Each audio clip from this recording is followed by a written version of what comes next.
हींअर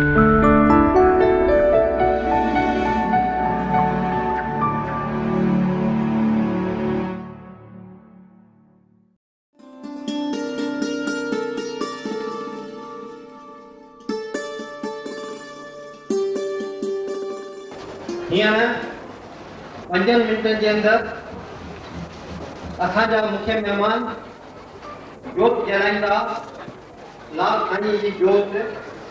उनखां पोइ हिंद सिंध जो मशहूरु असांजो गायक कलाकार महेश चंद तव्हांखे पंहिंजे मूमल जे विषय वारो गीत ॿुधाईंदो ऐं सिंध जी यादि ताज़ी कराईंदो।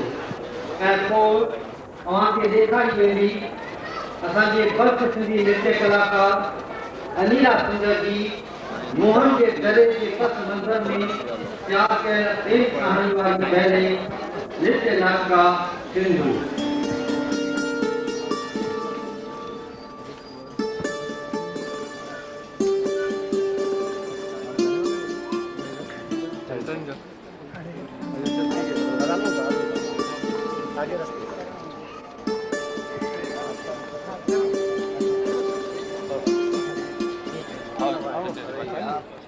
जाए घड़े गलू तो साया कर तो के पास हारा तो के करू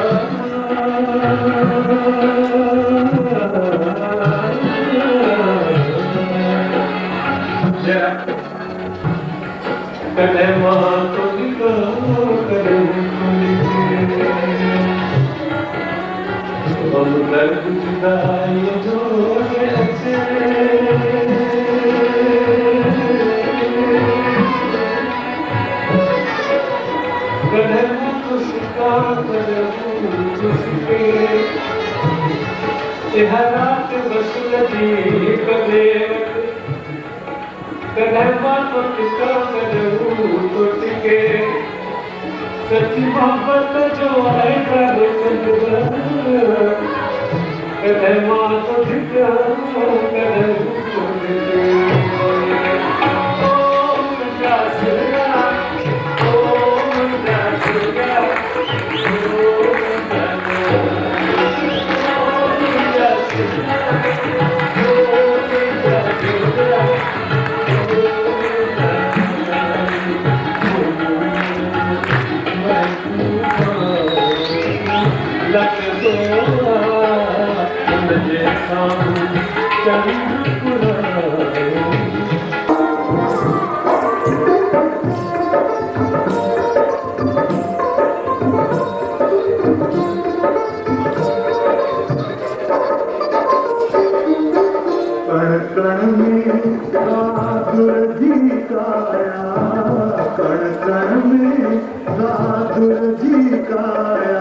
सहयोग फाउंडेशन की तरफा मां तव्हां सभिनी जो हार्दिक स्वागत थो कयां।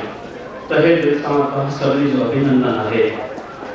जीअं कई गुलाब जूं पंखड़ियूं मिली करे हिकु गुलाब जोड़नि थियूं ऐं हर पंखड़ीअ खे पंहिंजो वजूद आहे, पंहिंजी खुशबू आहे, तीअं तव्हां सभई उन गुलाब जे पंखड़ियुनि ॾिसण आहियो जंहिंमें पंहिंजी सिंधियत जी सुगंध आहे, सिंधियत जे लाइ प्यार आहे। अॼु कला जे लाइ तव्हां में उहो जोश ऐं प्यार ॾिसी हेतिरे तइदाद में तव्हां अॼु हिते असां वटि इकठा थिया आहियो, इहो असांखे हिमत ॾियाराए थो, असांजो हौसलो बुलंद करे थो। असांजी जेका सभ्यता संस्कृति मुगल जे दड़े खां पूंजीअ में मिली आहे, जंहिंखे असां नौजवाननि ते पहुचाइण में काफ़ी पीढ़ियुनि पंहिंजो योगदान ॾिनो आहे, जंहिंमां असांखां अॻु जी पीढ़ीअ जा के रतन असांजे सिंधी जातीअ जा अॼु हिते मौजूदु आहिनि, जिन पंहिंजी ज़िंदगी पंहिंजी जवानी सिंधी ॿोली ऐं सिंधियत खे बचाइण लाइ पंहिंजी योगदान ॾिनी आहे, जंहिंमां डॉक्टर अर्जुन शाह, दादा कीरत बाबाणी, मिस्टर हरी मोटवाणी, उन खां अलावा काफ़ी ॿिया असांजा रतन हिते सिंध जा मौजूदु आहिनि। चइनी पासे नज़र पहिरियों खां सिंध जा शहर ई नज़र था अचनि। कुझु असांजा समाज सेवक जिन तन मन धन सां समाज लाइ कुझु कयो आहे, मिस्टर हरपाल पंजाबी, मिस्टर पवनानी साहब, इन टाइप के जेके माण्हू आहिनि जेके इन सिंधी ॿोलीअ खे साहित्य लाइ करे रहिया आहिनि, उन्हनि जो असीं स्वागत कयूं था, अभिनंदन कयूं था ऐं अॻियां तव्हांजो इन नमूने असां सां सहयोग रहियो त जेका पूंजी अॼु सिंधियत जी इन्हनि असां ताईं पहुचाई आहे, इहा असां यकीनन ईंदड़ पीढ़ीअ खे सौंपींदासीं। तव्हां सभिनी जो स्वागत आहे।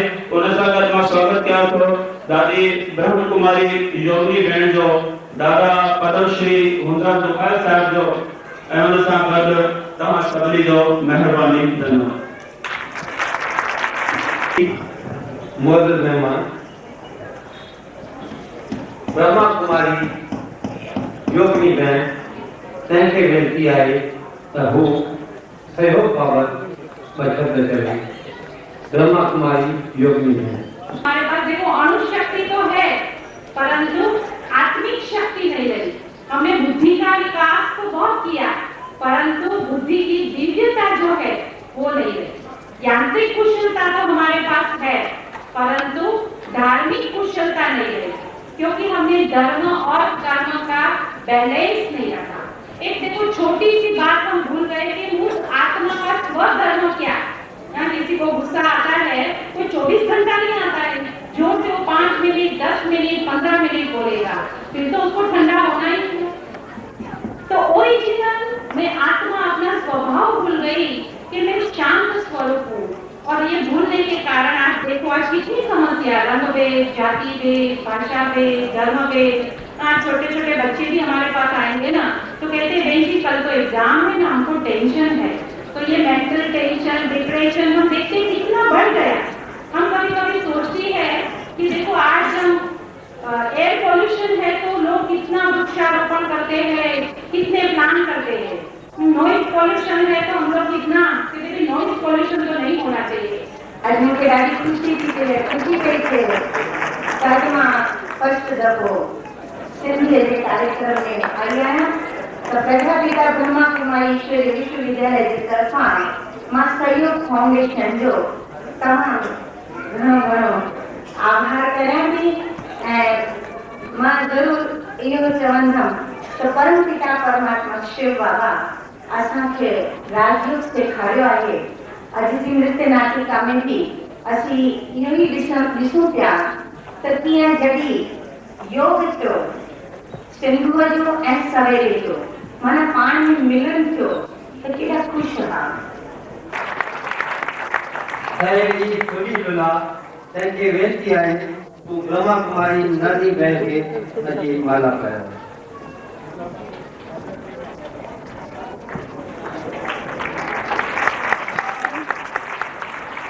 श्री राम देवारानी की वेनती है वो असांजे दादा हूंदो आहे दुखायल खे माला सुंदर खे त हिकु मिंट मंच ते अचे ब्रह्मा कुमारी योगिनी भेण खे माला पाईंदी।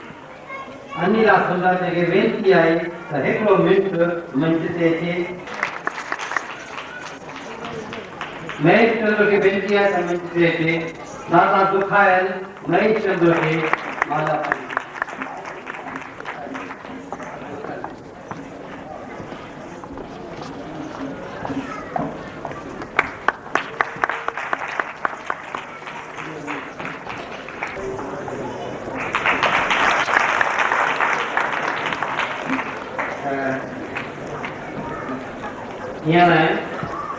राम देवारानी खे वेनती आहे त हू गुलदस्तो ॾे नन्ही मैन।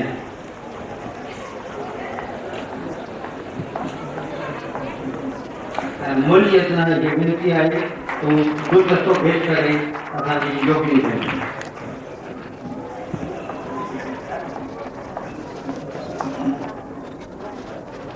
घुमा घुमा पूरा पूरा घुमा।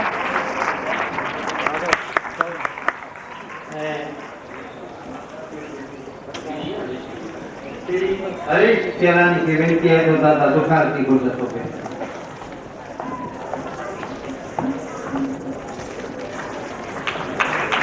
शुक्रगुजार राम देवान